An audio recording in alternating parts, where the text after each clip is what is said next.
Welcome, ladies and gentlemen, to the Ask ServiceMonster show, where you've got questions about your service business and we've got your answers.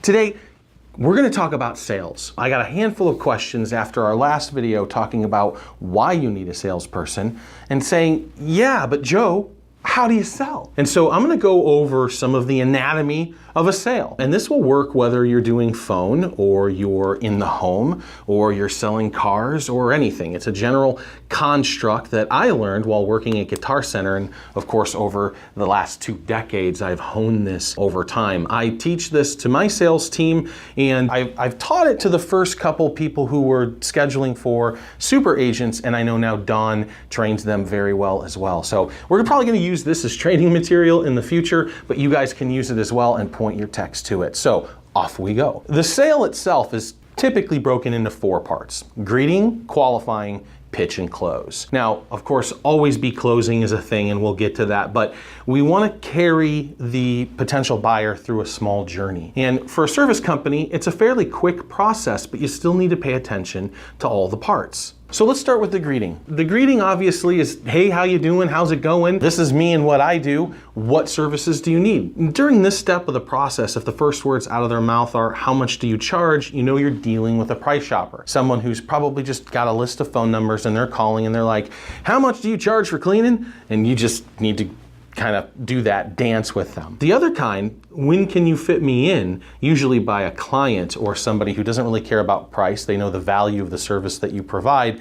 Maybe they're a referral from somebody else. Much different tone, right? One of the first tips I would give is don't oversell. If someone is interested in your product and service, obviously, then let's just roll with it, right? Give the techs the ability to do the upsells in the home depending on their specific needs, but let's just roll with somebody who wants to get something scheduled. Now, after the greeting, very simple, we move on to the qualifying. And it's not about if they can afford the service. I know a lot of people in other trades, that qualifying factor, it's like, can you really afford this Ferrari, dude? Like, that's not what I want to focus on here. Typically, during the qualifying process, you're going to be looking at a couple things. Questions, questions, questions. That's where you really want to focus. You want to dig into their problems. This should really be 70% them talking and 30% you asking very probing and specific questions, getting to the root of their issue. Look, at the end of the day, you're a problem solver. They have a problem. It happens to be dirty windows, dirty carpet, a dirty house, a dirty roof, whatever. But you're a problem solver. Their problem is dirty carpet, let's say. They're not going to call you when their carpet is clean. That's just not going to happen.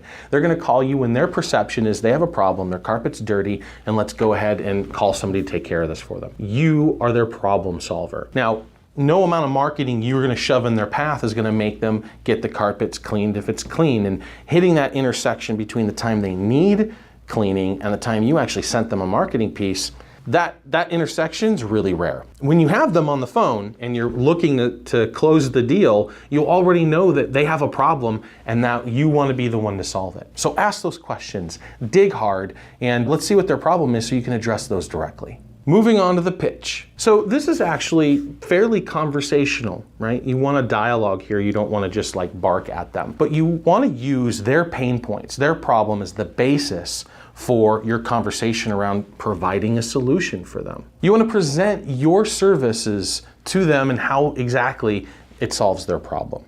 And you really want to speak to value and not price, right? People get caught up in the price, but when you show them the value of the product or service that you're giving them, especially in relation to solving their problem, it really helps to disarm them in that case. When your value exceeds price, people buy. The other thing you want to keep in mind is be transparent on your pricing. Don't try to hide anything, bait and switch techniques. Remember, you're building a legacy here with your business. You want people to remember you. You want people to come back to you. You want people to have a really good experience, right? So really playing that long game and making sure that you're satisfying today's client for tomorrow's business, that's a really big deal. So you want to be transparent and completely unapologetic with your pricing, right? Moving on to the close.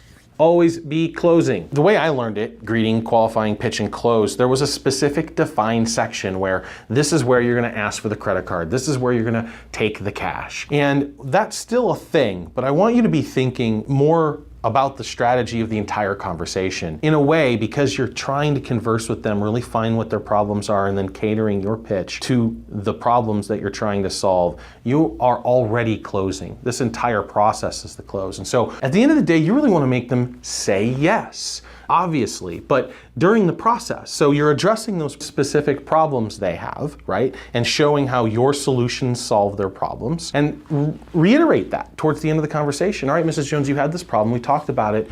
Do you feel like that would be a good fit for you? Do you feel like we take care of that problem for you? Why, yes, you probably did. Okay, and then walk through the process, especially if they had multiple problems, right? Identify each one towards the end, and then go ahead and book the job. Asking, right, is another problematic point for a lot of people, actually doing the ask. And you want to do it in a way that they can't say no to. So it's not, Mrs. Jones, would you like to book with us? And they say yes or they say no, right? That's a question that they can say no to. But if Mrs. Jones, how are you going to pay for that when my technician is there? Will that be cash or charge? And so now they don't have a way out unless they jump the farm, right? Structuring your questions in a way that help them think in a positive mindset to lead them down the path of purchase. You know, those are kind of some basic chops there, but stuff that a lot of you guys may not know. During this process too, you're going to be breaking down obstacles, and we're going to go over a few obstacles here that our super agents encounter for you guys on a regular basis. Another thing I like to tell salespeople is shut up, stop talking, especially during the close process. When you've already signaled Mrs. Jones is like, okay, this sounds good. They keep selling. Stop.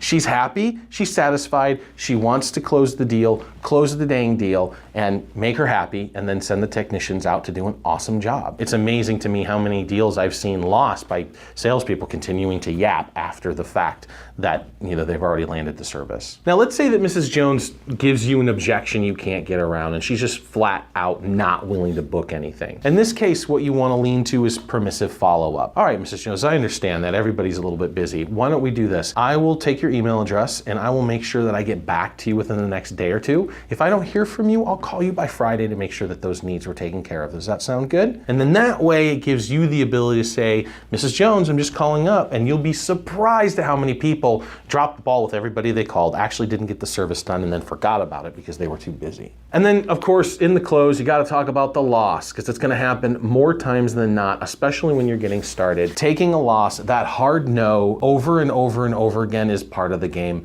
Just smile and roll with it. There's just nothing you can do about it. Every time I used to pick up the phone and dial out for sales, I'd always smile and look at the name and say, John, that's my best friend, John. I really want to understand John and what his business is about and what his problems are. And that's how I would talk to John. And that first time, hey, John, how's it going? Just instantly, I'm already in that mindset, right? So you've got to reset after every time you hear, yeah, no, dude, that's cool. You guys charge too much. I'm done. Click. Oh, stings a little bit, but you know what? Just go after the next one. Put the smile back on. You're going to knock on 100 doors before you get two big deals. So that's just the way it goes, guys. All right, a couple objections we can throw out your way. There's a handful of standard ones, and they're pretty easy to maneuver around. So I'm just going to kind of go over what works for us here. The first one, of course, is your price is too high. My other dude charged 99 bucks. What are you doing? The obvious first choice is, well, why didn't you call your other dude, man? Well, because he's out of business. They weren't satisfied with the work, or a whole handful of other reasons that they didn't call the $99 guy. So hash that out with them. Like, well, what didn't you like last time? I want to make sure that I avoid those same issues you ran into them, right? Remind them that you get what you pay for. It's like, dude, you didn't go with him again because you were dissatisfied. You totally get what you pay for. I'm running a business here. I have people to pay. I have equipment to take care of. I've got food to put on the table. Like, I'm running a legit business, and that takes a little bit of cash. So I understand where you're coming from on price, but let me tell you that it's about the value. Now, if you're getting these conversation and objections at the end, you probably didn't do a great job positioning your value during the qualification phase. So just something to keep in mind and craft, and just subtle changes in language will help eliminate objections before they come across. Another way to approach this is, look, we're a very solid firm. We take what we do very seriously, and that means education and training and certifications and all the stuff that, a lot of these fly-by-night guys just don't do. We want to make sure we do what we say we're going to do. We're going to answer the phone. We're going to be here when you need us. We're going to make sure we do our best job. If at all possible, we're going to get what needs to be cleaned or serviced. And that's just what it takes to operate a business where you're serious about it. Plus, we don't do any bait and switch. Our pricing is very upfront. And some of those guys, I know you've seen those advertisements, but when you get in the home, you walk out paying even more than what we pay here for a kind of a shabby work. So I understand where you're coming from there, Mrs. Jones, but just know that we're priced very fairly and, we do a good job. The other kind of thing that you'll get is, hey, look, dude, you cut me a deal here and I'm gonna open up a whole bunch of business for you. Like he thinks he's an influencer, has some commercial hookup, maybe he's got some square footage on an office space that he's willing to trade for a hamburger today, right? Basically, I don't cut those guys a break or a deal at all. I just say, no, look, I understand. We'll work that out into that deal and scale. But this is the first time we're doing business, right? So I want to make sure that you understand that, I take what I do very seriously and we charge accordingly. We're not gouging. We're very fair. So I don't want to give up, my pie just because you have a deal you might do in the future. But I'm always willing to sit down and talk about that. Of course, another big one is I can't fit you on my schedule, or let me get back to you, or I've got to check with the wife. So in all of those cases, right, there is something holding them back. You didn't break through their objections for some reason. Typically, it might be price. Maybe they were just kind of feeling things out and they don't need something scheduled for another week or two. Again, get the permissive follow-up. Don't be a hound, but at the same time, take that as a lesson. What were your objectives? Okay, I understand you need to talk to your wife. Well, what are you guys gonna talk about? What are you going to ask her? I want to make sure I can get you the right information. Maybe I can get her email address and send her a link to the website, right? Start engaging and kind of making her part of the conversation even though she's not there. And that might help to calm him down a little bit, and then you can address the objections that he actually has. So that's it, kids. Sales Ninja 101, pretty standard stuff, but nice, neat little package. Number 1, listen more than you talk. Number 2, value over price. And number 3, solve their problems. Until next time, kids, subscribe to our YouTube channel, go check out the demo, give us a call.